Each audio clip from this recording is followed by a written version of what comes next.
Bismillahirrahmanirrahim. Assalamualaikum warahmatullahi wabarakatuh. Alhamdulillahi rabbil alamin. Wabihi nasta'inu ala umuri dunya waddin. Assalatu wassalamu ala ashrafil anbiya'i wal mursalin, nabiyyina Muhammadin wa ala alihi wa ashabihi ajma'in, amma ba'du. Ikhwati fillah, rahimani wa rahimakumullah. Alhamdulillah, kita senantiasa bersyukur kepada Allah Subhanahu wa taala yang mana di hari libur seperti sekarang ini kita masih diberikan kemudahan oleh Allah Subhanahu wa taala untuk menyempatkan duduk di taman-taman surga. Sebuah majelis yang dibacakan di dalamnya ayat-ayat Allah Subhanahu wa taala dan sunnah-sunnah Rasulullah sallallahu alaihi wasallam yang mulia. Sebagaimana Rasulullah sallallahu alaihi wasallam pernah berpesan dalam salah satu hadisnya, "Idza marartum bi riyadil jannati farta'u."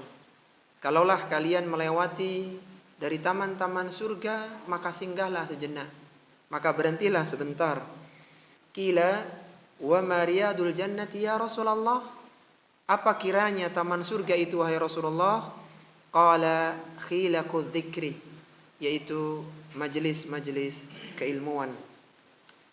Maka pada kesempatan yang berbahagia ini kita akan mempelajari tentang hadis-hadis qudsi, yaitu firman Allah Subhanahu wa taala yang diriwayatkan oleh Nabi sallallahu alaihi wasallam yang mulia. Sebagaimana telah kita ketahui bahwa hadis dilihat dalam sisi jenisnya terbagi dua, ada hadis nabawi dan ada hadis qudsi.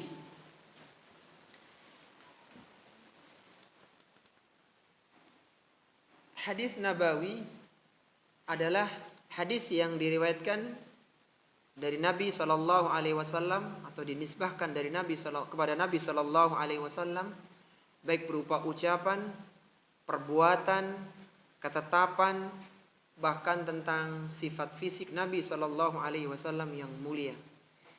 Adapun hadis qudsi adalah selain hadis nabawi, yaitu firman Allah Subhanahu wa taala yang diriwayatkan oleh Nabi sallallahu alaihi wasallam yang mulia. Meskipun keutamaan hadis qudsi tidak menyamai keutamaan Al-Quran. Artinya kalau seorang membaca satu ayat Al-Quran, maka satu hurufnya dibalas oleh Allah Subhanahu wa taala dengan 10 kebaikan. Sebagaimana Rasulullah sallallahu alaihi wasallam pernah bersabda, "Al-hasanatu bi asyri amsalihha. La aqulu alif lam mim harfun, walakin alifu harfun, wa lamu harfun, wa mimu harfun." Kata Nabi sallallahu alaihi wasallam, satu kebaikan dilipat gandakan sebanyak 10 kali lipatnya. Dan aku tidak katakan alif lam mim satu huruf, akan tapi alif satu huruf, lam satu huruf, dan mim satu huruf. Dan banyak sekali keutamaan-keutamaan Al-Quran yang tidak bisa disamai oleh hadis qudsi. Akan tetapi hadis qudsi ini memiliki karakteristik yang unik, yaitu kalaulah hadis-hadis nabawi, hadis selain hadis qudsi banyak berbicara tentang hukum, tentang syariat, maka hadis qudsi datang untuk memperbaiki akhlak dan tabiat manusia. Sehingga kita pilih hadis qudsi, kita ingin tazkiyatun nufus, kita ingin membersihkan hati kita, kita ingin menyempurnakan akhlak kita ingin memperbaiki interaksi kita baik kepada Allah Subhanahu wa taala maupun kepada sesama manusia. Maka barang siapa yang ingin mempelajari, ingin memperbaiki dirinya, maka hadis qudsi menjadi salah satu pilihannya. Kenapa hadis qudsi kita pilih? Karena di hadis qudsi ada beberapa lafaz yang butuh dijelaskan, butuh disyarah, butuh diberikan penjelasan agar seorang tidak salah di dalam memahaminya. Dan itu cukup banyak sekali. Dan alasan ketiga kenapa kita pilih hadis qudsi, karena tidak semua hadis qudsi itu sahih. Di sana banyak tersebar banyak bertebaran hadis-hadis yang dinisbahkan sebagai hadis qudsi, akan tapi hadisnya dhaif, bahkan sebagiannya maudhu, palsu. Sehingga kita perlu tahu apakah hadis ini benar, sahih, dan bagaimana cara memahaminya, serta bagaimana cara mengamalkannya. Satu hadis tidak bisa dikatakan sebagai hadis qudsi kecuali ada qarinah, ada indikasi bahwasanya itu adalah hadis qudsi. Dan salah satu indikasinya adalah ada lafaz qala Allah Ta'ala. Qala Allah tabaraka wa ta'ala. Allah azza wa jalla yaqulu. Allah berfirman, Allah menyatakan demikian dan semisalnya. Karena memang hadis qudsi adalah firman Allah Subhanahu wa ta'ala yang tidak terdapat di dalam Al-Qur'anul Karim yang mulia. Dan alhamdulillah kita sudah jalan beberapa pertemuan, kita telah sampai di hadis yang ke-6. Hadis tentang keutamaan orang yang memberikan kemudahan. Semoga dengan mempelajari hadis yang mulia ini, kita terpantik semangat kita untuk memudahkan urusan orang lain. Karena keutamaannya luar biasa. Tidak hanya dia dicintai oleh makhluk yang ada di dunia, tapi keutamaan orang yang memudahkan urusan orang akan dimudahkan urusannya oleh Allah Subhanahu wa taala pada hari yang sulit, itu pada hari kiamat kelak. Hadis ini diriwayatkan dari sahabat yang mulia Hudzaifah ibnul Yaman radhiyallahu taala anhu. Sebelum kita bacakan hadisnya, kita coba tengok siapa kiranya Hudzaifah ibnul Yaman radhiyallahu taala anhu itu. Hudzaifah bin Yaman nama aslinya adalah Hudzaifah bin Hasal bin Jabir al-Absi, berjuluk Abu Abdullah. Sedangkan Al-Yaman adalah gelar untuk bapaknya, yaitu Hasal. Hudzaifah bin Yaman radhiyallahu taala anhu adalah sahabat yang termasuk pemimpin dan penakluk negeri.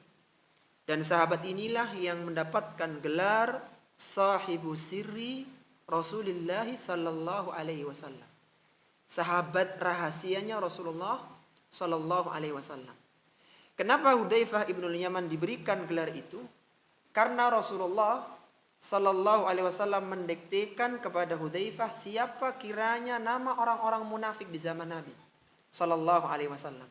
Dan nama-nama itu sangat dijaga oleh Hudzaifah. Tidak mudah orang untuk mengambil data siapa nama-nama munafik. Karena bisa jadi orang-orang tersebut menampakkan keislamannya dan seterusnya, sehingga kaum muslim pun akhirnya menghukumi dia sebagai seorang muslim yang baik. Suatu ketika Umar radhiyallahu taala anhu pernah memerintah menjadi seorang khalifah, sebagaimana kita tahu sebagai pengganti Abu Bakar As-Siddiq radhiyallahu taala anhu. Maka suatu saat dia tanya kepada Hudzaifah, "Wahai Hudzaifah, apakah di antara para pekerjaku, para pegawaiku, ada orang-orang yang disebutkan oleh Nabi seorang munafik?" Maka Hudzaifah mengatakan, "Iya, ada satu orang." Kemudian Umar kembali bertanya, "Siapa satu orang itu, wahai Hudzaifah? Aku akan melepaskannya, aku akan mencopot dari jabatannya." Maka Hudzaifah mengatakan, "Aku tidak mau mengatakan."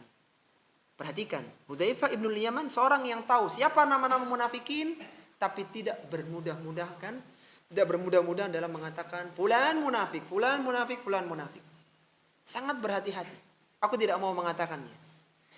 Kemudian suatu ketika Umar ini tiba-tiba mencopot seseorang dari salah satu pegawainya. Kemudian datanglah seseorang kepada Hudzaifah. Dia berkata bahwasanya orang itu fulan telah dicopot oleh Umar, gitu. Sampaikan berita bahwa fulan telah dicopot oleh Umar. Kemudian kata Hudzaifah, maka seolah-olah Umar telah tahu siapa orang yang aku maksudkan itu. Jadi dia tahu bahwasanya inilah yang aku maksudkan, yang masuk dalam kategori orang-orang munafik. Umar bin Khattab radhiyallahu taala anhu, ketika ada orang yang meninggal dunia, maka beliau tidak segera mensolatinya. Dia lihat apakah Hudzaifah ikut hadir mensolatinya atau tidak. Karena bisa jadi ketika Hudzaifah ibnul Yaman tidak menyolatinya, maka itu adalah indikasi yang meninggal siapa? Orang munafik. Jadi menjadi parameter apakah Hudzaifah ikut menyolatkannya ataukah tidak. Umar bin Khattab radhiyallahu taala anhu juga pernah mengangkatnya menjadi gubernur di Madain, dan biasanya Umar ketika mengangkat gubernur maka ada perjanjian agar mentaati khalifah yaitu Umar bin Khattab, kemudian memberikan apa yang dia minta. Kemudian ketika Udzaifah diangkat menjadi gubernur di Madain, maka mereka mengatakan, mintalah kepada kami apa yang kau inginkan. Maka Udzaifah hanya minta bahan makanan yang secukupnya dan tidak banyak minta kepada rakyat dan Umar waktu itu. Udzaifah tinggal bersama mereka yang bangun negeri di Madain dan wafat tahun 36 Hijriah. Dan Udzaifah wafat di Madain tahun 36 Hijriah. Beliau telah meriwayatkan hadis sebanyak 225 hadis. Sebanyak 225 hadis. Salah satunya adalah hadis yang akan kita pelajari pada kesempatan pagi hari ini. Ini salah satu hadis yang diriwayatkan dari Udzaifah ibnul Yaman radhiyallahu taala anhu. Kita baca hadisnya. Dari Hudzaifah radhiyallahu taala anhu qala, ia berkata, Rasulullah sallallahu alaihi wasallam bersabda, talaqqatil malaikatu ruha rajulin mimman kana qablakum. Para malaikat menyambut ruh salah seorang di antara orang-orang sebelum kalian. Faqalu, mereka berkata, mereka menanyakan, a'alimta minal khairi? Apakah engkau pernah melakukan amalan kebaikan? Jadi malaikat ini tanya kepada ruh tersebut. Ini orang yang meninggal sebelum umat Islam. Kemudian, a'alimta minal khairi syai'an? Apakah engkau punya kebaikan sedikit? Qala, kata orang itu, la, aku tidak punya. Qalu, maka para malaikat mengatakan, tadzakkar. Coba ingat-ingat, apa kira-kira amalanmu? Apa kira-kira kebaikanmu? Qala, maka orang ini mengatakan, kuntu udayinun nasa. Dahulu aku biasa memberikan pinjaman kepada manusia. Fa'amuru fityani, maka aku perintahkan kepada pegawaiku, kepada karyawanku, kepada stafku, an yundhiral mu'sira, agar dia memberikan penangguhan bagi orang yang sulit bayarnya, wa tajawwazu anil musiri, dan agar memberikan keluasan kepada orang yang dapat bayar hutangnya. Jadi dia punya kebiasaan minjemi uang ke orang-orang. Kalau orang itu kesulitan, maka beri kemudahan, beri penangguhan. Sepekan lagi Pak, sebulan lagi, dan seterusnya. Kalau dia ingin bayar, maka mudahkan orang ini kalau mau bayar. Seperti itu yang dipesankan kepada pegawainya. Maka ini hadis qudsinya. Qala Allahu azza wa jalla. Di sini hadis qudsinya. Allah azza wa jalla berfirman, tajawazu anhu, kepada para malaikat, wahai malaikat, mudahkan dia, mudahkan orang ini. Taib, dari hadis yang mulia ini, hadis ini diriwayatkan oleh Imam Bukhari dalam sahihnya nomor 2077, diriwayatkan oleh Imam Muslim dalam sahihnya nomor 1560, dan lafaz ini adalah lafaz al-Imam Muslim rahimahullahu ta'ala. Hadis ini secara derajat kesahihan tidak perlu diragukan, karena hadis yang ada di dalam kitab Sahihain semuanya adalah hadis-hadis yang sahih. Dan dari hadis ini terambillah 4 pelajaran. Ada 4 pelajaran yang bisa kita ambil. Silahkan dicatat satu demi satu pelajaran yang ada. Faedah yang pertama, bahwa tidak ada yang dizalimi pada hari kiamat. Tidak ada yang dizalimi pada hari kiamat. Tidak ada yang dizalimi pada hari kiamat. Poin ini terambil dari bagian awal hadis. Faqalu, malaikat bertanya, a'amilta minal khairi syai'an? Apakah engkau pernah melakukan amalan kebaikan? Qala la, kata dia, aku enggak punya amalan kebaikan. Karena dianggap amalannya biasa. Qalu tadzakkar, malaikat mengatakan, coba diingat-ingat lagi. Ada enggak amalan? Ini mengisyaratkan bahwa tidak ada kezaliman pada hari kiamat. Ketika seorang itu memiliki kebaikan meskipun kecil, maka akan dibalas oleh Allah Subhanahu wa taala. Demikian pula ketika seorang melakukan kesalahan yang belum diampuni, maka itu pun akan dihisab oleh Allah Subhanahu wa taala. Sebagaimana Allah Subhanahu wa taala menegaskan dalam Al-Qur'an di surat Al-Baqarah di ayat yang ke-281, Allah Subhanahu wa taala berfirman, "Wattaqu yawman turja'una fihi ila Allah, thumma tuwaffa kullu nafsin ma kasabat wa hum la yuzlamun." Kata Allah Subhanahu wa taala, ayat ini turun 21 hari sebelum wafatnya Nabi sallallahu alaihi wasallam. Ini ayat-ayat yang terakhir turun sebelum wafatnya Nabi sallallahu alaihi wasallam. Allah Subhanahu wa taala berfirman, "Takutlah kalian pada hari di mana kalian dikembalikan kepada Allah Subhanahu wa taala. Takutlah pada hari kematian kalian ketika kalian akan dihadapkan kepada Allah Subhanahu wa taala. Tsumma tuwaffa kullu nafsin ma kasabat." Pada hari itu kalian akan diberikan balasan atas apa yang kalian usahakan selama ini. Wahum la yuzlamun, dan kalian tidak akan didolimi sedikit pun. Jadi kebaikan pasti akan dibalas oleh Allah Subhanahu wa taala, pasti akan tercatat. Maka seorang muslim dan muslimah ketika telah selesai mengamalkan kebaikan, jangan terlalu banyak dihitung. Aku telah baca Quran, aku telah puasa sunnah, aku telah melakukan ini dan itu. Kenapa? Karena itu pasti akan dibalas oleh Allah Subhanahu wa taala. Yang perlu kita hitung adalah dosa dan kemaksiatan kita. Siapa kiranya yang sudah kita sakiti hari ini? Siapa orang yang sudah kita bohongi hari ini? Siapa orang yang sudah kita ghibah, kita celah hari ini? Itu perlu kita hitung. Supaya tidak semakin hari semakin banyak dosa kemaksiatan kita. Karena kalau kebaikan sudah jelas tercatat, adapun dosa maka hendaknya dikurangi, karena bisa jadi itu tidak diampuni oleh Allah Subhanahu wa taala, wal iyadu billah. Taib. Sekarang kita masuk pada faedah yang kedua dari hadis yang mulia ini.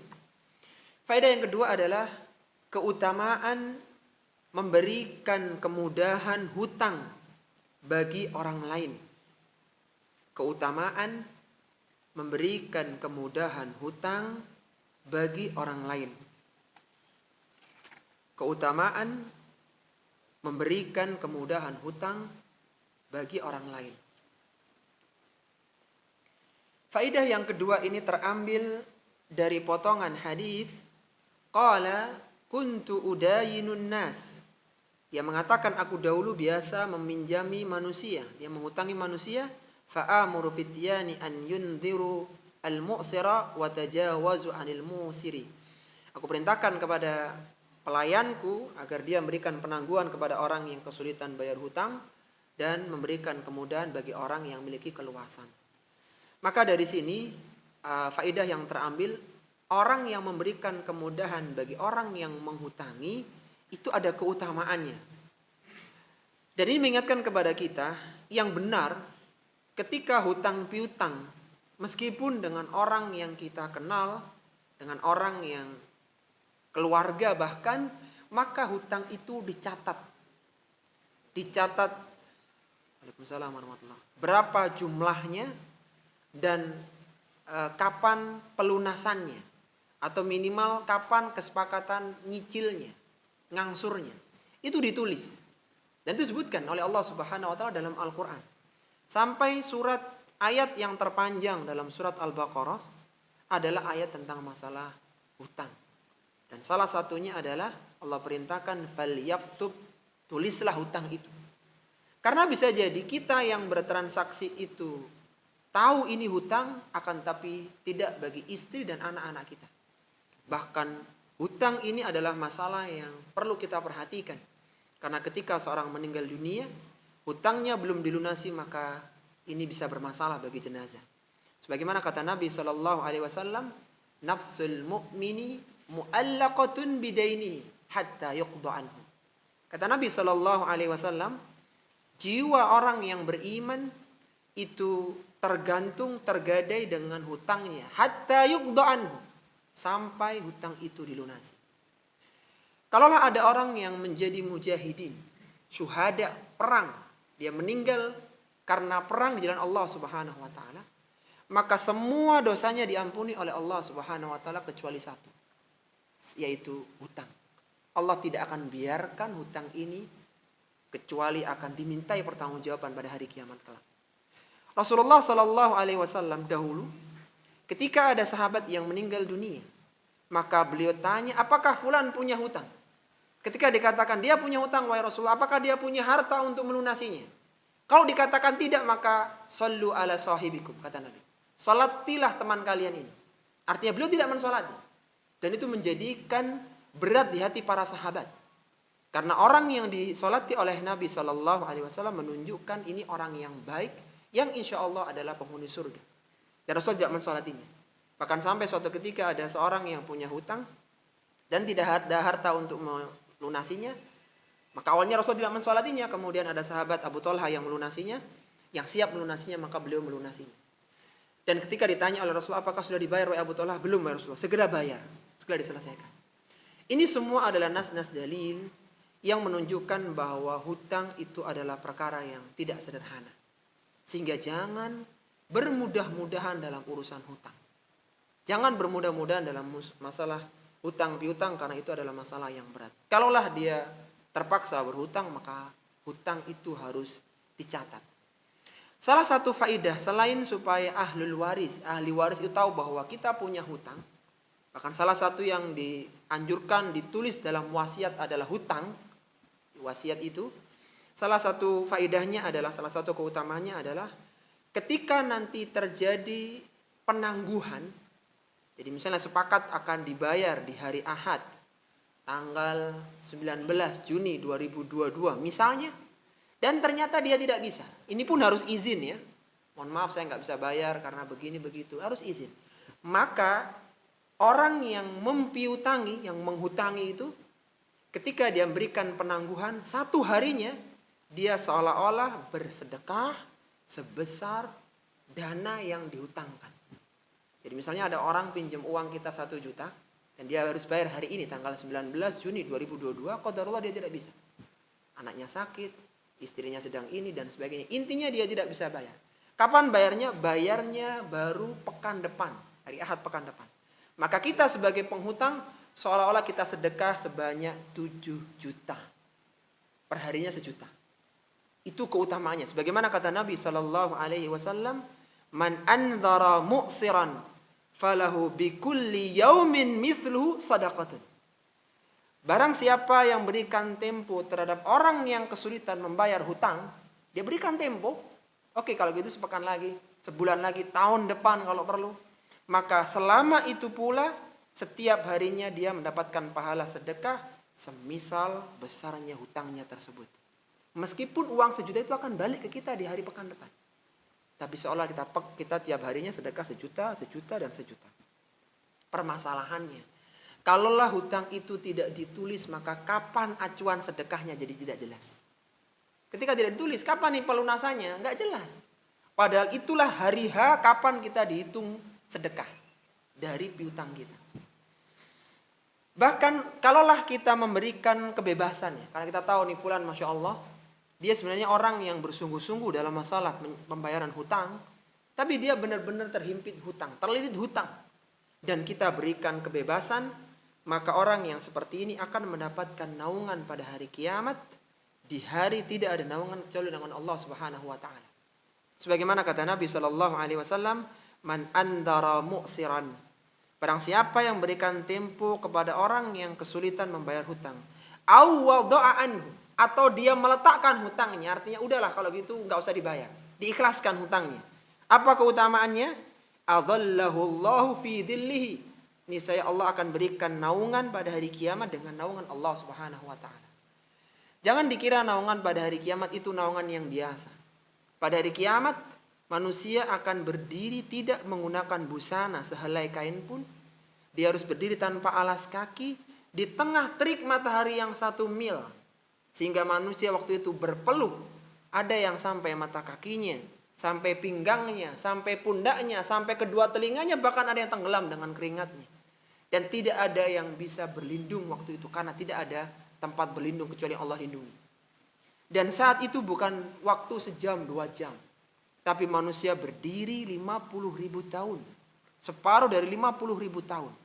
Umur kita yang 60, 70, 80, 100 tahun tidak ada apa-apanya. Dibandingkan dengan hari itu. Hari di mana manusia menunggu hisab.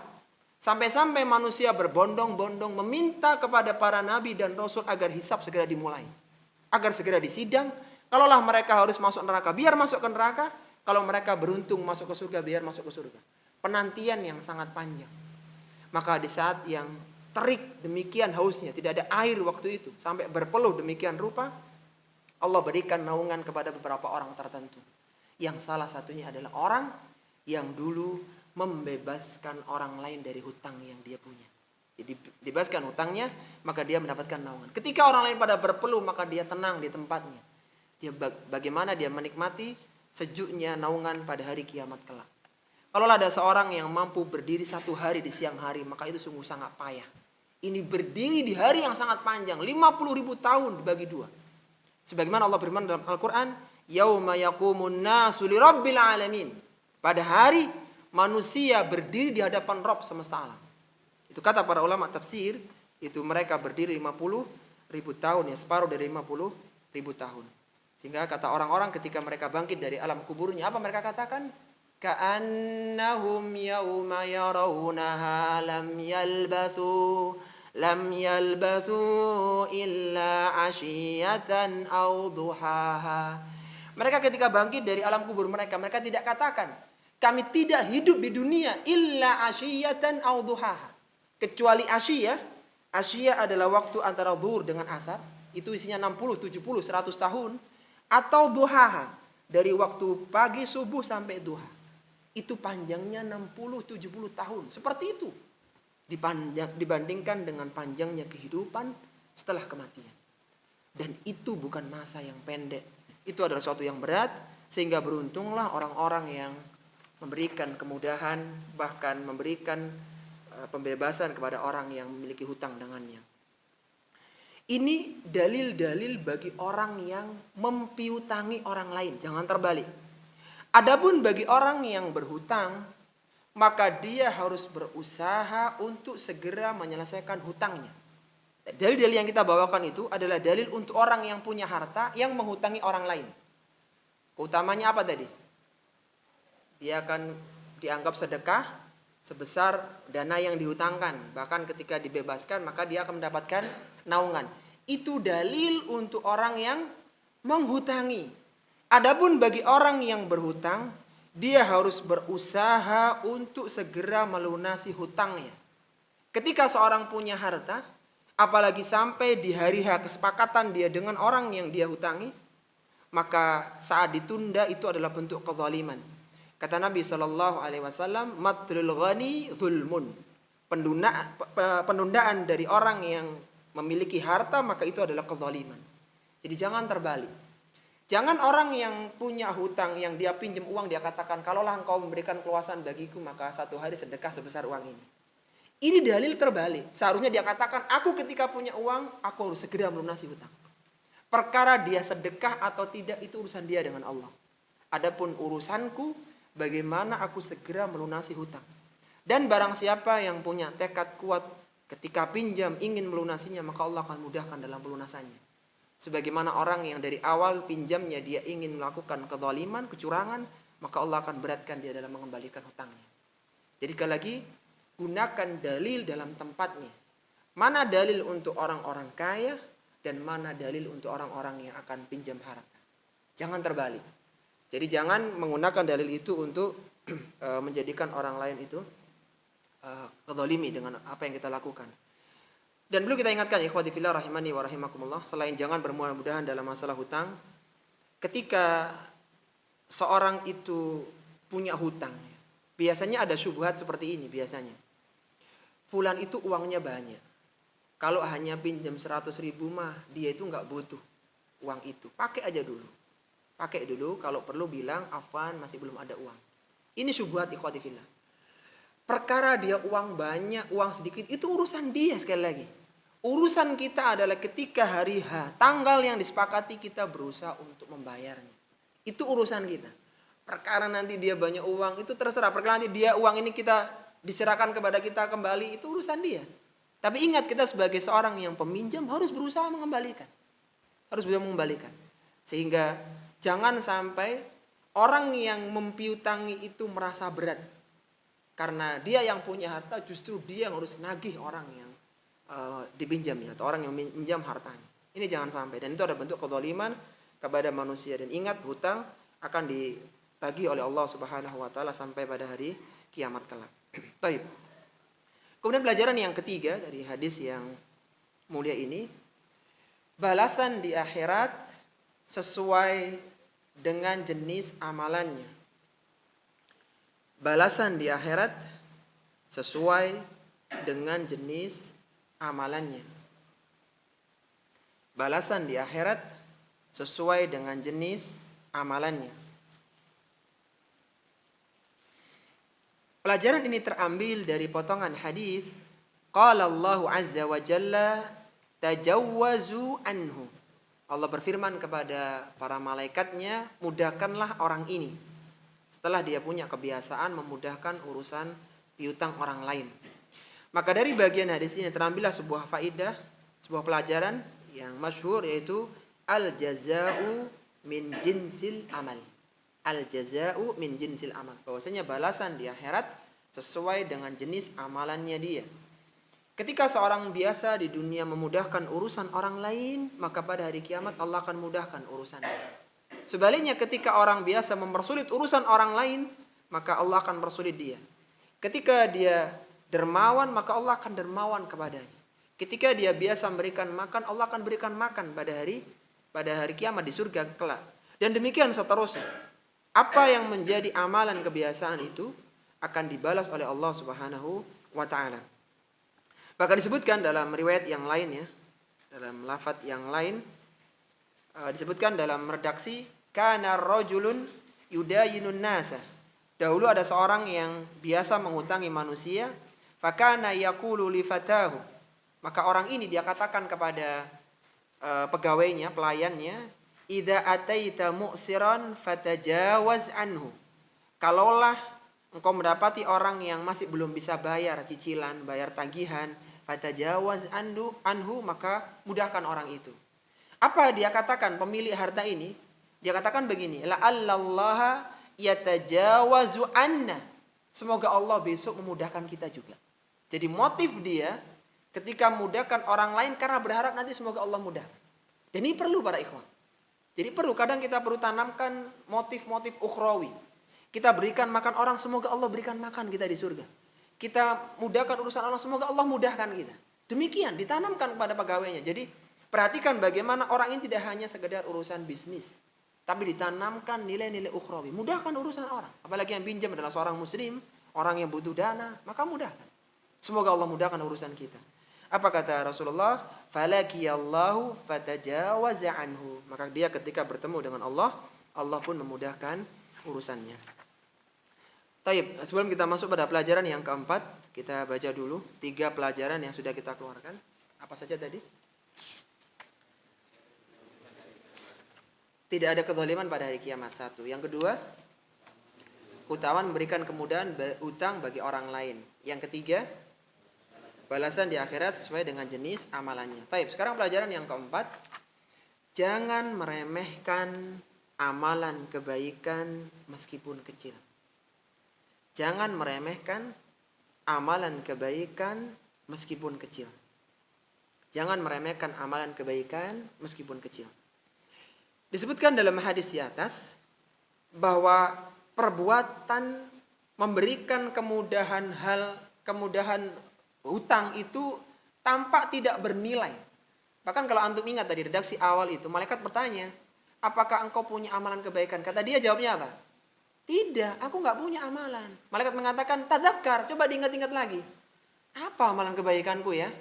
Kayaknya nggak punya, kecuali aku punya kebiasaan. Kalau aku ini menghutangi orang, aku pesan kepada pelayanku, mudahkan urusan mereka. Yang bayar mudahkan, itu sih amalanku. Ini dianggap sebagai amalan yang sederhana bagi orang itu. Dia tidak sedang memerdekakan budak. Dia tidak sedang jihad fisabilillah, bukan.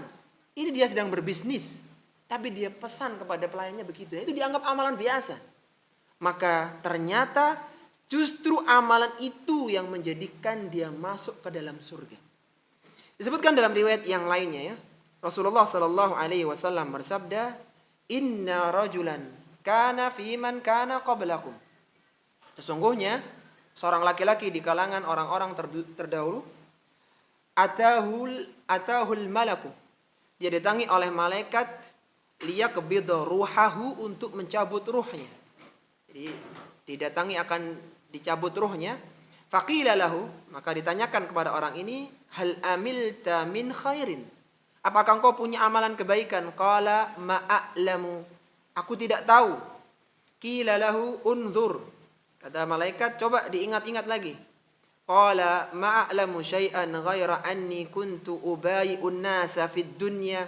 Aku enggak punya kebaikan kecuali aku dulu ketika memberikan pinjaman kepada manusia, wa ujawizihim, aku berikan kemudahan kepada mereka, fa undirul mu'sira wa atajawazu 'anil mu'siri, dan aku berikan yang kelapangan bagi yang kesulitan dan aku mudahkan bagi yang akan membayar.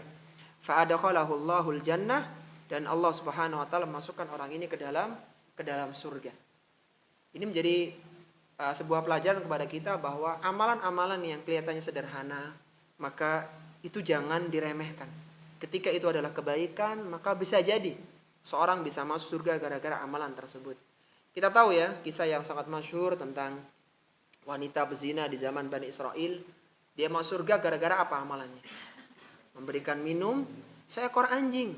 Ini bukan binatang yang halal untuk dimakan. Liurnya anjing najis. Itu seperti itu. Apalagi yang diberikan makan jauh lebih baik daripada anjing. Demikian seterusnya. Maka Allah Subhanahu wa taala menurunkan sebuah ayat yang dahulu para sahabat menganggap kebaikan yang tercatat hanyalah kebaikan yang besar. Sedekah yang masuk tulisan malaikat kebaikan itu kalau sedekahnya 1 juta, 10 juta, 1 M, 20 M itu baru ketulis. Tapi kalau cuma 1.000, 2.500 perak, itu nggak ditulis pahalanya. Itu dulu pemahaman sahabat begitu. Sampai Allah turunkan ayat, فَمَنْ يَعْمَلْ مِثْقَالَ ذَرَّةٍ خَيْرًا يَرَهُ وَمَنْ يَعْمَلْ مِثْقَالَ ذَرَّةٍ شَرًّا يَرَهُ. Barang siapa yang dia melakukan amalan kebaikan seberat darah. Darah itu biji sawi, atom yang sangat kecil sekali. Maka, dan itu kebaikan, maka yarahu, dia akan melihat pahalanya. Di mana dia lihat? Di kitab catatan amalannya. Tertulis, dia pernah sedekah 500 rupiah kepada fulan. Dia pernah menginfakkan uang 2.000 ke masjid fulan. Dan seterusnya. Wa may ya'mal mithqala dzarratin syarran yarah. Demikian pula kebaikan, keburukan, maka sekecil apapun akan dicatat oleh Allah Subhanahu wa taala. Taib, apa kata Nabi sallallahu alaihi wasallam? Beliau mengatakan dalam hadisnya, la tahqiranna minal ma'rufi syai'an. Janganlah kalian meremehkan satu kebaikan apapun, walau antalqa akhaka biwajhin talqin. Meskipun kalian bertemu dengan wajah yang berseri-seri. Senyum itu pahala.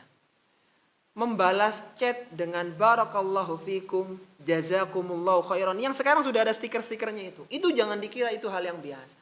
Itu kebaikan meskipun kecil. Mengucapkan jazakumullahu khairan ketika diberi orang itu kebaikan. Jadi jangan remehkan kebaikan-kebaikan kecil. Karena itu semua akan tercatat oleh Allah Subhanahu wa taala dalam catatan para malaikat. Jadi ketika itu kebaikan, maka pungut, ambil, lakukan. Karena seorang yang terbiasa dengan kebaikan yang kecil, maka dia tidak akan berat dengan kebaikan yang besar.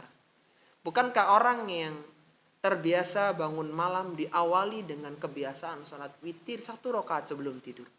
Bukankah orang yang berani infak puluhan juta berangkat dari infaknya dia 1.000, 2.000 tiap harinya? Sehingga ringan bagi dia untuk mengeluarkan harta. Jadi apa kata Al-Imam Al-Baghawi, kata Syekh Sa'di rahimahullahu ta'ala, ketika menafsirkan ayat terakhir di surat Asy-Syarah tadi, beliau mengatakan dengan perkataan yang sangat indah, hadhil ayah fiha ghayatut targhibi fi fi'lil khairi walau qalilan. Ayat tadi, faman ya'mal mithqala dzarratin khairan yarah, itu mengandung motivasi agar seorang melakukan amalan kebaikan walau qalilan, meskipun kecil. Jadi jangan dikira baca 1 ayat tidak ada pahalanya. Itu berpahala. Menunggu azan dan iqamah baca satu ayat itu berpahala. Baca istighfar astaghfirullahaladzim satu kali berpahala. Baca subhanallah, alhamdulillah, Allahu akbar itu pahala. Dan itu mudah sekali. Maka amalkan amalan itu walau qalilan kata beliau, meskipun dia sedikit. Wat targhibi min fi'li syarri walau haqiran. Dan sebagai peringatan dari amalan keburukan, meskipun amalan keburukan itu kecil, dianggap sepele maka ditinggalkan. Ini ikhwati fillah rahimani wa rahimakumullah, pelajaran yang bisa kita keluarkan dari hadis Hudzaifah ibnul Yaman tentang keutamaan orang yang memberikan kemudahan terutama dalam urusan hutang piutang. Meskipun urusan-urusan yang lainnya ketika bisa dimudahkan itu, maka itu juga masuk dalam keumuman hadis ini. Semoga setelah mempelajari hadis ini kita mudah dalam memberikan kemudahan dalam urusan orang lain. Taib, kita sambung dengan hadis yang ketujuh ya, yang tidak kalah bagusnya, masya Allah. Hadis tentang keutamaan menjenguk orang sakit, memberi makan dan memberi minum. Hadis dari Abu Hurairah radhiyallahu taala anhu. Abu Hurairah yang sudah pernah kita sampaikan adalah sahabat yang datang ke Madinah di tahun 7 Hijriah ketika Nabi sallallahu alaihi wasallam sedang berangkat ke perang Khaybar. Abu Hurairah ini adalah sahabat periwayat terbanyak hadis Nabi sallallahu alaihi wasallam. 5.374 hadis diriwayatkan dari sahabat yang mulia Abu Hurairah radhiyallahu taala anhu. Abu Hurairah adalah seorang ahlu suffah, jadi seorang pemuda yang dia tinggal di teras masjid, dihabiskan masa mudanya dengan keilmuan. Tidaklah ada majlis Nabi sallallahu alaihi wasallam kecuali di sana ada Abu Hurairah radhiyallahu taala anhu. Dan Abu Hurairah ketika dibuka majelis Nabi maka dihamparkan surbannya agar dia tidak lupa satu hadis pun dari Nabi sallallahu alaihi wasallam. Marwan bin Hakam rahimahullah taala pernah menguji hafalan Abu Hurairah. Dia pernah meminta Abu Hurairah agar membacakan ketika banyak hadis-hadis palsu mulai muncul di kalangan di masa para sahabat, hadis-hadis yang palsu dinisbahkan pada Nabi. Maka Marwan bin Hakam meminta kepada Abu Hurairah agar dibacakan hadis yang dia dengar dari Nabi sallallahu alaihi wasallam, yang dia hafal dari Nabi sallallahu alaihi wasallam. Maka satu demi satu dia sebutkan, qala Rasulullah sallallahu alaihi wasallam kada wa kada, qala Rasulullah sallallahu alaihi wasallam kada wa kada. Dan ditulis oleh sekretaris di balik tembok. Kemudian setahun setelah kejadian itu, datang lagi Abu Hurairah dipanggil oleh Marwan bin Hakam karena dia seorang gubernur. Diminta oleh Marwan, wahai Abu Hurairah, bacakan hadis yang tahun lalu engkau baca di tempat ini. Maka satu demi satu dibacakan hadisnya dan tidak ada yang berkurang meskipun satu huruf. Itulah Abu Hurairah radhiyallahu taala. Sahabat yang sangat luar biasa dalam meriwayatkan hadis Nabi sallallahu alaihi wasallam. Dan Abu Hurairah ini meninggal di Madain ya, pada tahun 59 Hijriah insyaallah.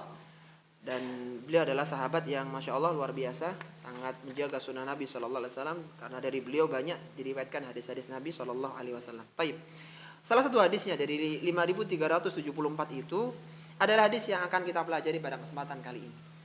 Yaitu dari Abu Hurairah radhiyallahu taala anhu, Rasulullah sallallahu alaihi wasallam bersabda, "Innallaha azza wa jalla yaqulu yaumal qiyamah."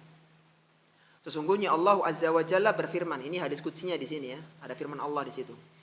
Sesungguhnya Allah Azza wa Jalla berfirman pada hari kiamat, "Ya bani Adam, maridtu falam ta'udni." Wahai anak Adam, aku sakit falam ta'udni dan engkau tidak menjengukku. Coba antum perhatikan di redaksinya. Allah mengatakan aku sakit dan engkau tidak menjengukku wahai anak Adam. Ini kan butuh syarah, butuh penjelasan. Qala, maka hamba itu mengatakan, "Ya Rabbi, kaifa a'uduka wa anta rabbul alamin." Maka hamba ini mengatakan, "Wahai Rabbku, bagaimana kiranya kami bisa menjengukmu sedangkan engkau adalah Rabb semesta alam?" Qala, maka Allah mengatakan, "Ama alimta anna abdi fulanan marida falam ta'udhu?" Bukankah engkau tahu bahwasanya dulu ketika di dunia ada hambaku yang sakit yang engkau tidak menjenguknya? Ama alimta annaka la'uttahu, bukankah engkau tahu seandainya engkau sempatkan waktu untuk menjenguk dia, datang ke rumah sakit, jenguk orang ini, la wajadtani indahu niscaya engkau akan mendapatiku di sisinya. Subhanallah. Ini kan butuh penjelasan lagi nih. Maka engkau akan mendapatiku berada di sisinya. Ya bani Adam, wahai anak Adam, istat'amtuka falam tut'imni. Wahai anak Adam, aku meminta makan kepadamu, tapi engkau tidak memberiku makan. Qala, ama alimta annahu istat'amaka abdi fulanun falam tut'imhu. Bukankah engkau tahu ada hambaku yang meminta makan kepadamu, tapi engkau tidak berinya makan. Ama alimta annaka law at'amtahu lawajadta dzalika indi. Bukankah engkau tahu seandainya engkau mau berikan makan kepadanya, berikan nasi kepada dia, niscaya engkau akan mendapatkan pahalanya di sisiku. Kemudian yang ketiga, ya bani Adam, istasqaituka falam tasqini. Wahai anak Adam, aku meminta minum kepada kalian, tapi engkau tidak memberikan aku minum. Qala ya Rabbi, kaifa asqika wa anta rabbul alamin. Wahai Rabbku, bagaimana kiranya aku bisa memberimu minum sedangkan engkau adalah Rabb semesta alam. Maka Allah mengatakan, qala istasqaka abdi fulanun falam taskihi. Bukankah dulu ada hambaku yang minta minum kepadamu dan engkau tidak berinya minum. Ama innaka law saqaitahu wajadta dzalika indi. Seandainya engkau memberikan minum kepadanya, niscaya engkau akan mendapatkan pahalanya di sisiku. Hadis ini sahih yang diriwayatkan oleh Imam Muslim dalam sahihnya nomor 2569. Tapi sebagaimana kita jelaskan tadi ya, hadis qudsi ini perlu penjelasan sehingga tidak salah.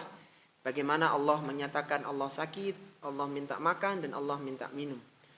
Ada pelajaran yang bisa kita keluarkan dari hadis ini. Ada 6 pelajaran, Masya Allah. Ada 6 pelajaran yang bisa kita keluarkan dari hadis yang mulia ini. Hadis Abu Hurairah riwayat Imam Muslim. Pelajaran yang pertama, Allahu Azza wa Jalla berbicara kepada hambanya pada hari kiamat. Allah Azza wa Jalla berbicara kepada hambanya pada hari kiamat. Allah Azza wa Jalla berbicara kepada hambanya pada hari kiamat. Pelajaran pertama ini terambil dari potongan hadis yang awal, innallaha azza wa jalla yaqulu yaumal qiyamah. Sesungguhnya Allah Azza wa Jalla berfirman, berbicara pada hari kiamat. Ahlussunnati wal jamaah meyakini bahwa Allah Subhanahu wa taala akan berbicara dengan hambanya, dan hamba juga akan berbicara dengan Allah Subhanahu wa taala. Pembicaraan antara hamba dengan Allah Subhanahu wa taala itu tidak menggunakan terjemah.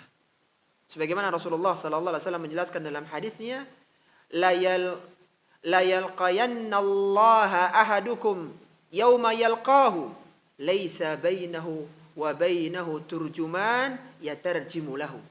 Kata Nabi sallallahu alaihi wasallam, sesungguhnya Allah Subhanahu wa taala akan menemui kalian pada hari pertemuan dengannya. Laisa bainahu wa bainahu turjuman. Yang tidak ada antara dia dengan Allah Subhanahu wa taala penerjemah. Artinya dia berbicara langsung dengan Allah Subhanahu wa taala. Bahkan tidak hanya mulutnya yang bisa berbicara manusia itu, akan tapi kaki, tangan, kulitnya akan bisa berbicara. Sebagaimana Allah sebutkan dalam Al-Qur'an, al-yawma nakhtimu ala afwahihim wa tukallimuna aydihim wa tashhadu arjuluhum bima kanu yaksibun. Kata Allah Subhanahu wa taala, pada hari di mana mulut-mulut itu akan dikunci, tutup oleh Allah Subhanahu wa taala. Wa tukallimuna aydihim, dan akan berbicara tangan-tangan mereka. Digunakan apa tangan-tangan itu? Wa tashhadu arjuluhum, disaksikan dengan kaki-kaki mereka. Untuk apa? Bima kanu yaksibun, untuk menceritakan apa yang sudah dilakukan dulu ketika di dunia. Ini sebagai dalil bahwasannya manusia akan berbicara dengan Allah Subhanahu wa taala secara langsung, dan demikian pula Allah Subhanahu wa taala akan bertanya kepada mereka. Artinya ada pembicaraan antara manusia dengan Allah Subhanahu wa taala pada hari kiamat kelak, dan ini adalah akidah Ahlussunnati wal Jamaah. Dan dikecualikan dari sini adalah orang-orang kafir, karena orang-orang kafir tidak akan melihat Allah Subhanahu wa taala. Mereka langsung dimasukkan ke dalam neraka jahanam. Wal iyadu billah. Baik. Kemudian pelajaran yang kedua yang terambil adalah kedekatan orang sakit dengan Allah Subhanahu wa taala. Kedekatan orang yang sakit dengan Allah Subhanahu wa taala. Kedekatan orang yang sakit dengan Allah Subhanahu wa taala. Pelajaran yang kedua ini terambil dari potongan hadis, ya bena Adam maridtu falam ta'udni. Allah menyatakan dalam hadis qudsinya, wahai anak Adam, aku sakit tapi engkau tidak menjengukku. Maka orang itu mengatakan, ya Rabbi kaifa a'uduka wa anta rabbul alamin. Bagaimana kiranya kami bisa menjengukmu sedangkan engkau adalah Rabb semesta alam. Yang perlu kita tahu bahwa kenapa Allah mengatakan maridtu, aku sakit. Kalimat ini menunjukkan bahwa kata sakit yang disandarkan kepada Allah tujuannya adalah untuk memuliakan orang yang sedang sakit tersebut. Ini menunjukkan isyarat bahwasanya orang yang sedang sakit dia dekat dengan Allah Subhanahu wa taala. Kalau antum masih ingat ketika Allah memotivasi kaum muslimin agar mereka mau menginfakkan harta mereka, mengeluarkan harta mereka, maka Allah menggunakan kata hutang. Sebagaimana Allah sebutkan dalam Al-Qur'an, "Wa may yuqridullaha qardan hasana." Barang siapa yang memberikan hutang kepada Allah, hutang yang baik.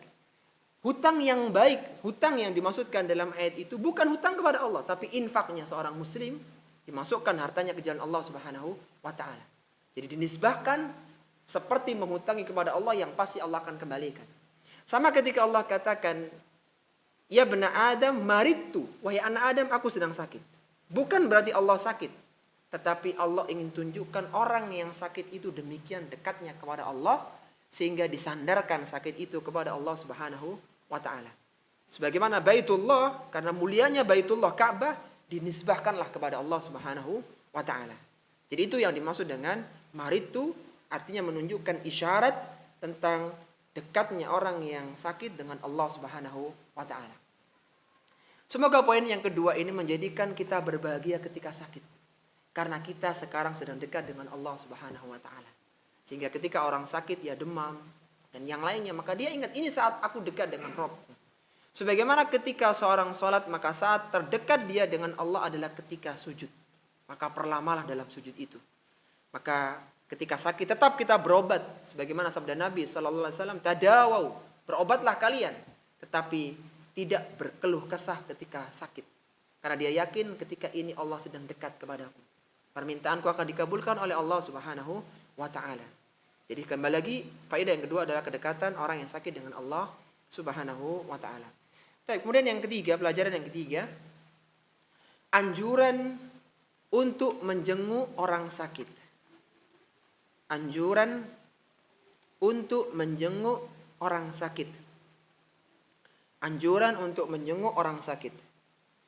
Pelajaran yang ketiga ini terambil dari potongan hadis, qala amma alimtu anna abdi fulanan marida falam ta'udhu amma alimta annaka law uttahu lawajadtani indahu. Allah Subhanahu wa taala berfirman, bukankah engkau tahu bahwa hambaku sedang sakit namun engkau tidak menjenguknya? Bukankah engkau tahu jika engkau menjenguknya lawajadtani indahu, niscaya engkau akan mendapati pahala itu ada di sisiku. Seorang yang menyempatkan waktu untuk menjenguk saudaranya muslim yang sakit, maka dia telah menunaikan hak sebagai seorang muslim. Artinya antum telah menjalankan kewajiban sebagai seorang muslim kepada muslim yang lainnya. Sebagaimana Rasulullah SAW pernah bersabda, hakul muslimi ala muslimi sittun. Hak seorang muslim atas muslim yang lainnya itu ada 6. Artinya kewajiban muslim kepada kita itu ada 6. Kalau kita sebagai seorang muslim, kita kepada yang lain ada 6. Mahunna ya Rasulullah, kata para sahabat, apa saja wahai Rasulullah? Qila atau qala, idza laqitahu fasallim alaihi. Ketika bertemu maka tebarkanlah salam, ucapkan assalamualaikum. Yang pertama, wa idza da'aka fa'ajibhu. Ketika dia mengundangmu, maka datangilah, terutama undangan walimah. Wa idastansahaka fansah wa idastansahaka fansah lahu. Apabila dia mengatakan tolong berikan aku nasihat, berikan aku saran, maka kita harus berikan saran yang kita mampu. Wa idza atasa fahamidallahu fasamidhu. Apabila dia sedang bersin dan dia mengucapkan alhamdulillah, maka doakan dia dengan rahmat. Wa idza marida fa'udhu, ini yang kelima, apabila dia sakit maka jenguklah. Wa idza mata fattabi'u, apabila meninggal maka iringilah jenazahnya. Coba, tadi ada 6 kewajiban kita kepada muslim yang lain. Yang pertama apa? Mengucapkan salam ketika bertemu. Yang kedua, menghadiri undangan terutama walimah. Yang ta'yinnya jelas ya, yang disebut nama antum. Kalau untuk seluruh jamaah masjid, nah itu umum berarti. Itu tidak harus. Tapi kalau disebut fulan, maka antum harus datang. Kalau nggak datang harus izin. Yang ketiga apa tadi? Memberi nasihat ketika dia minta nasihat, terutama ketika nikah biasanya. Tolong siapa fulan ini, tolong datanya, nasihatnya dan seterusnya. Maka kita berikan nasihat. Kemudian yang keempat, apabila dia bersin dan mengucapkan alhamdulillah, maka kita mengatakan yarhamukallah. Yang kelima, apabila dia sakit maka dijenguk. Yang keenam, apabila dia meninggal maka diiringi jenazahnya. Ya, taib. Apabila yang sakit itu bukan seorang muslim. Kalau muslim kan tadi dapat haknya ya, atau kita melakukan kewajiban kita. Bagaimana kalau yang sakit itu bukan muslim tapi kerabat atau orang yang kita kenal atau mungkin bahkan tetangga, tapi dia non muslim? Maka kita pun masih dianjurkan untuk menjenguknya. Perhatikan. Kalau yang sakit itu non muslim tapi kita kenal, kerabat, keluarga, tetangga, kita dianjurkan untuk menjenguknya. Kalau yang sakit muslim gimana kira-kira? Lebih dianjurkan lagi. Coba, semoga satu hari dari Anas bin Malik ini menjadi pemantik semangat kita untuk meluangkan waktu menjenguk orang sakit. Menjenguk itu sebentar. Yang lama itu perjalanannya ya. Jenguknya sebentar ya. Jalannya agak lama. Tapi meluangkan waktu menjenguk itu penting. Suatu ketika Anas bin Malik radhiyallahu ta'ala dia mengatakan, "Kana ghulamun Yahudiyun."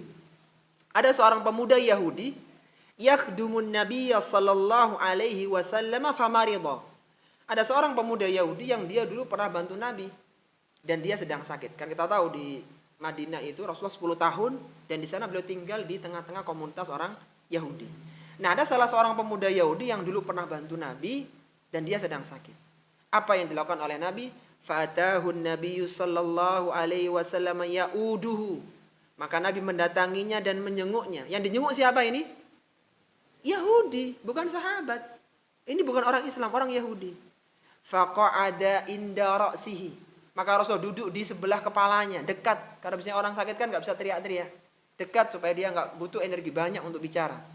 Faqala lahu, Rasul mengatakan, aslim, masuk Islamlah engkau wahai anak. Fanadhara ila abihi, maka anak ini melihat kepada bapaknya yang Yahudi.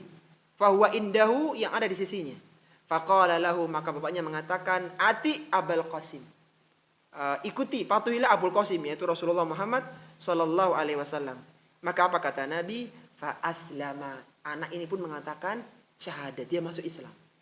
Maka fa kharaja Nabi sallallahu alaihi wasallam wa huwa yaqul. Maka Rasul keluar setelah jenguk itu, maka beliau mengatakan alhamdulillahilladzi anqadahu minan nar. Segala puji bagi Allah yang telah menyelamatkan pemuda ini dari neraka. Hampir saja. Kalau enggak dijenguk, dia enggak mengucapkan syahadat, neraka dia selama-lamanya. Hanya gara-gara mengucapkan syahadat, dia terkesima dengan akhlak Nabi yang mulia yang menyempatkan hadir, menjenguk dia, maka dia masuk Islam dan dia selamat. Di antara pelajaran yang bisa kita ambil dari hadis yang mulia ini, kalau misalnya ya orang itu mendapati orang sedang sakaratul maut, kecelakaan misalnya, naudzubillah min dzalik. Maka jangan ditanya, ini agamanya Islam atau non muslim? Ini dia, jangan tanya seperti itu. Lihat dia ke sakaratul maut, maka langsung talqin la ilaha illallah, katakan la ilaha illallah, la ilaha illallah. Kalaulah dia muslim, maka semoga dia muslim yang meninggal dalam kondisi husnul khotimah. Kalau dia orang kafir, semoga dengan ucapannya terakhir ini, di sisi Allah dia dianggap sebagai seorang muslim. Meskipun orang tidak tahu. Jadi, mendakwahi, mentalkin itu tidak hanya untuk orang yang muslim saja. Orang yang non muslim, apalagi dia sedang sakit, maka ini juga kita usaha untuk jenguk dan diajak untuk mengucapkan kalimat-kalimat thayyibah. Tayyib.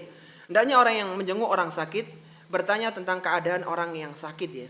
Jadi antara adab itu kita tanya ya gimana sakitnya, sudah berapa lama kalau di rumah sakit ya, ini gimana kronologinya, ditanya seperti itu. Jadi jangan bahas-bahas yang nggak penting untuk dibahas ya.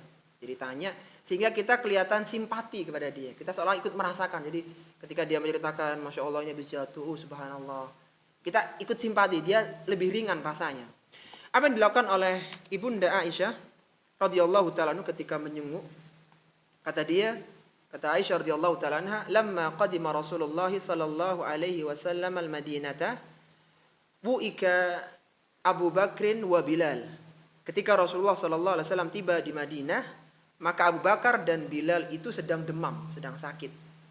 Qalat, maka Aisyah mengatakan, "Fadakhaltu alaihima," aku masuk ke dalamnya, itu ada Abu Bakar dan Bilal, Abu Bakar bapaknya ya, dan Bilal.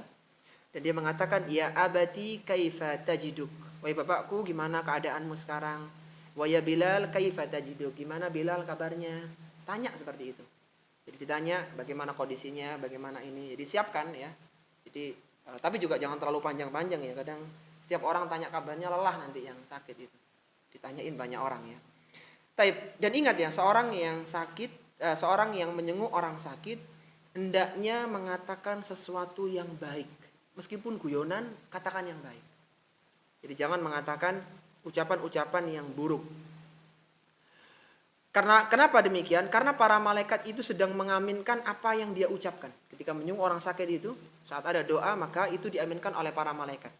Sebagaimana Rasulullah sallallahu alaihi wasallam bersabda, "Idza hadartumul marida," apabila kalian mendatangi orang yang sakit, awil mayyita atau orang yang meninggal dunia, faqulu khairan. Ingat-ingat ini, maka ucapkanlah ucapan yang baik. Kenapa? Fa innal malaikata yu'minuna ala ma taqulun. Karena malaikat akan mengaminkan apa yang kalian ucapkan. Jadi jangan sampai gurauan ya. Oh, hati-hati nih, tangga depan rumah kayak gini meninggal nggak lama. Nah, ini ucapan-ucapan mungkin guyon dia niatnya ya karena teman dekat. Tapi bisa jadi kenyataan. Yang baik, Masya Allah ini, Insya Allah lah nggak lama sembuh ini. Apalagi tulang seperti ini cepat kembali pulihnya. Gunakan kalimat-kalimat positif, hindari perkataan-perkataan negatif. Salah satu ucapan yang syar'i ya yang dikatakan, yang diucapkan ketika seorang menyenguk, meskipun boleh dengan bahasa yang lain ya, yaitu la ba'sa tahurun insyaallah. Tidak mengapa, semoga sakitmu ini menjadi pembersih dosamu insyaallah. Atau kalau mau yang singkat, Allahumma shfi fulan. Ya Allah sembuhkanlah fulan. Misalnya namanya Ahmad, Allahumma shfi Ahmad. Kan biasanya kan minta itu, ya tolonglah didoakan Mas biar cepat sembuh. Antum jangan bilang ya nanti malam tak doakan ya. Jangan, kalau diminta doa itu saat itu. Katakan Allahumma shfika karena depan kita. Semoga Allah menyembuhkanmu. Atau kalau orangnya enggak ada, Allahumma shfi Ahmad ketika orangnya enggak di situ. Intinya doakan dengan doa-doa kebaikan, Allahumma shfi fulan, atau yang agak lengkap ya. Ini yang ada riwayat yang sahih, yaitu mengatakan as'alullahal azim Rabbal arshil adim ayyashfiyaka. Coba kayaknya kita perlu ngulang 7 kali nih supaya hafal ini. Iya, karena ini bagus nih doanya. As'alullahal azim Rabbal arshil adim ayyashfiyaka. As'alullahal azim Rabbal arshil adim ayyashfiyaka. Al-azim Rabbal arshil adim ayyashfiyaka. As'alullahal azim Rabbal arshil azim ayyashfiyaka. As'alullahal azim Rabbal arshil azim ayyashfiyaka. As'alullahal azim Rabbal arshil azim ayyashfiyaka. As'alullahal azim Rabbal arshil azim ayyashfiyaka. Terakhir, as'alullahal azim Rabbal arshil azim ayyashfiyaka.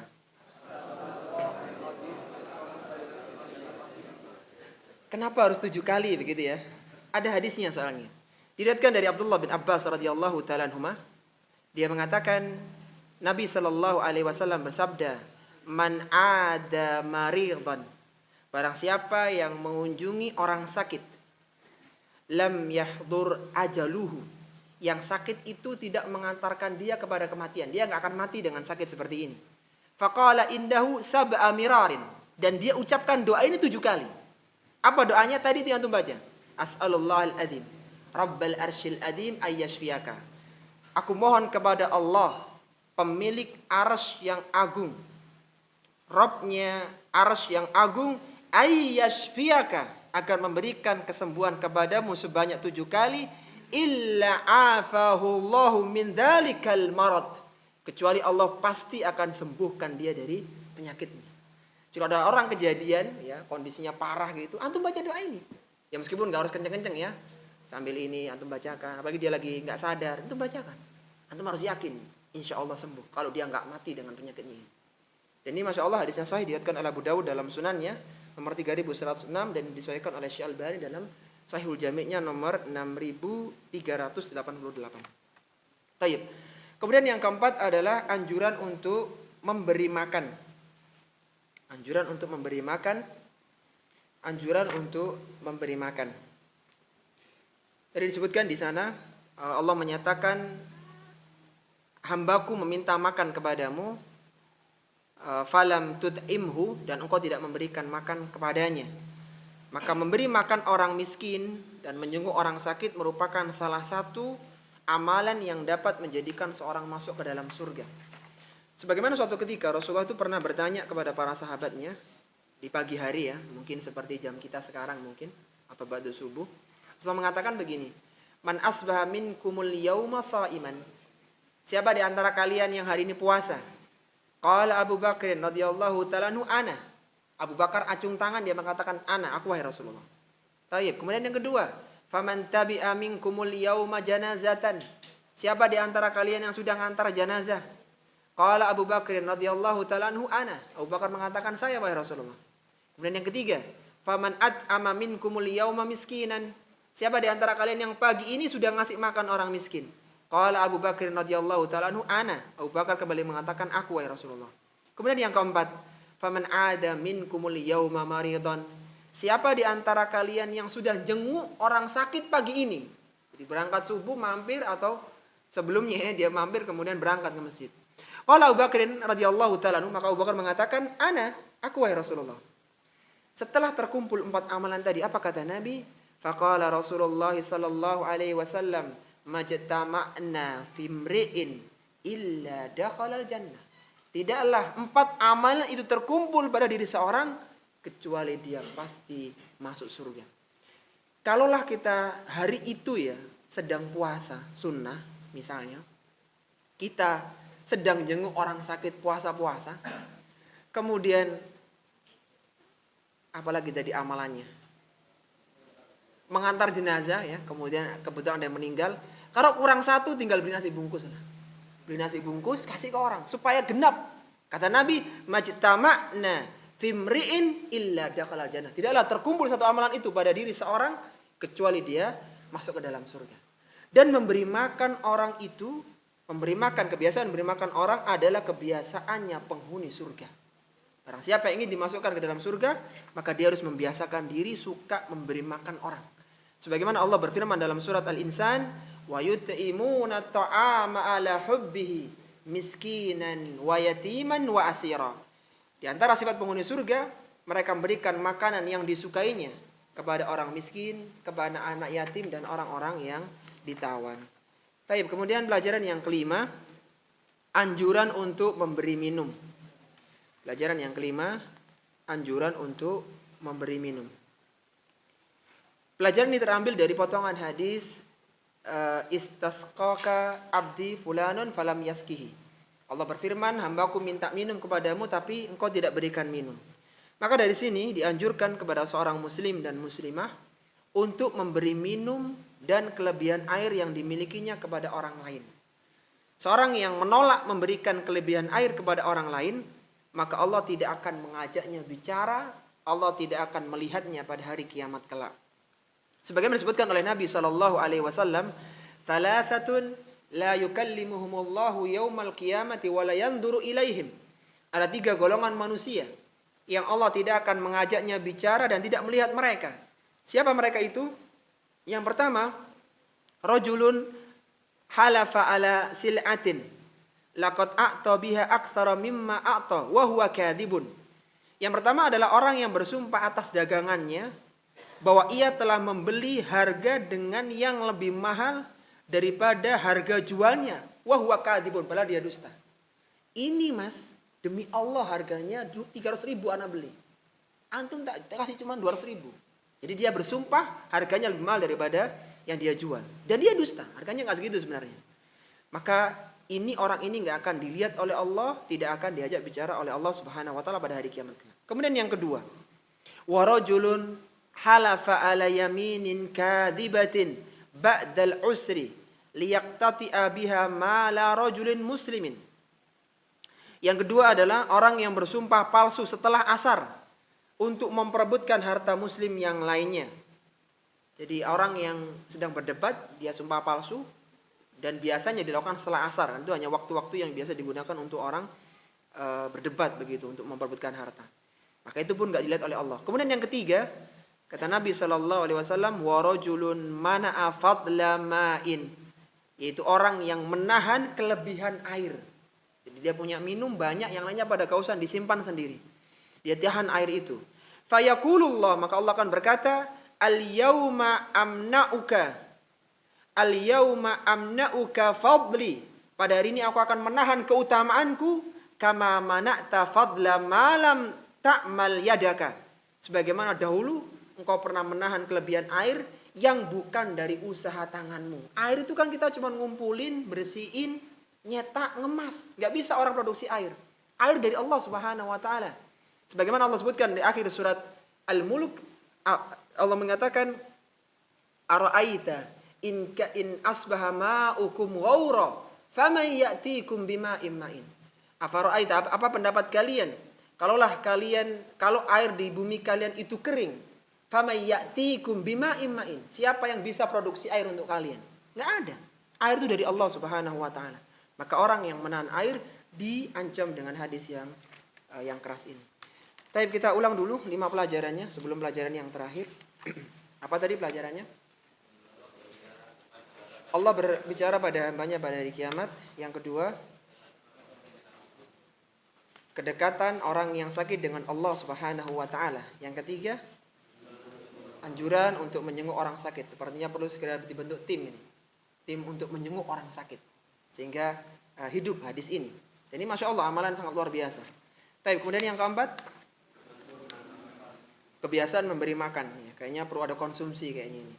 Untuk bisa makan bersama. Taib. Yang kelima, anjuran untuk memberi minum. Taib. Yang terakhir, yang keenam, ikhwati fillah, hadis yang berkaitan tentang Allah Subhanahu wa taala dipahami sesuai dengan zahirnya. Hadis yang berkaitan tentang Allah Subhanahu wa taala dipahami sesuai dengan zahirnya. Hadis yang berkaitan tentang Allah Subhanahu wa taala dipahami sesuai dengan zahirnya. Hadis-hadis yang berkaitan tentang Allah Subhanahu wa taala dipahami dengan zahirnya dan tidak boleh ditahrif, tidak boleh dipalingkan maknanya. Karena yang berhak menafsirkan hadis itu hanyalah Allah Subhanahu wa taala dan Rasulnya. Jika tidak ada keterangan dari Allah dan Rasulnya yang menerangkan tentang tafsirannya, maka seorang muslim cukup mengimani hadis tersebut secara zahir. Sedangkan akalnya ditundukkan di bawah dalil. Jadi ya kalau hadis tadi itu ada syarahnya, ada tafsirannya. Ketika orang itu tanya, bagaimana aku menjengukmu ya Allah? Allah menyebutkan syarahnya, yaitu hambaku sakit, engkau enggak menjenguknya. Seandainya ada hadis yang semisal ini dan tidak ada penjelasannya, maka kita mengimani secara zahirnya. Selesai. Kita iman secara zahirnya, kita enggak tanya bagaimananya. Nanti ada hadis tentang keutamaan silaturahmi, yang rahim itu berpegangan ila haqqir rahman, kepada pinggang Allah Subhanahu wa taala. Itu butuh penjelasan lagi. Kembali lagi, saat tidak ada syarah penjelasan dari Allah dan Rasulnya dan para ulama Ahlussunnah wal Jamaah, maka kita taslim. Ya sudah, kita imani aja bahwa sepertilah redaksinya. Tidak boleh dipalingkan dengan yang lainnya. Sebagaimana perkataan Abu Ja'far At-Tahawi, beliau pernah mengatakan dalam akidah Tahawiyahnya, wala tathbutu qadamul islami illa ala dhahri taslimi wal istislam. Kata Imam Abu Ja'far At-Tahawi dalam kitabnya Aqidah Tahawiyah, sendi keislaman seorang tidak akan pernah tegak kecuali dibangun di atas ketundukan dan kepasrahan kepada dalil. Ketika datang nas seperti itu kita terima. Kalau ada penjelasannya kita ambil, kalau tidak ada kita imani, seperti itulah redaksinya. Jadi tidak kita palingkan maknanya. Tapi ini ikhwati fillah yang bisa kita bahas pada kesempatan kali ini. Semoga kita diberikan kemudahan dalam memahaminya dan bisa mengamalkan di dalam kehidupan kita.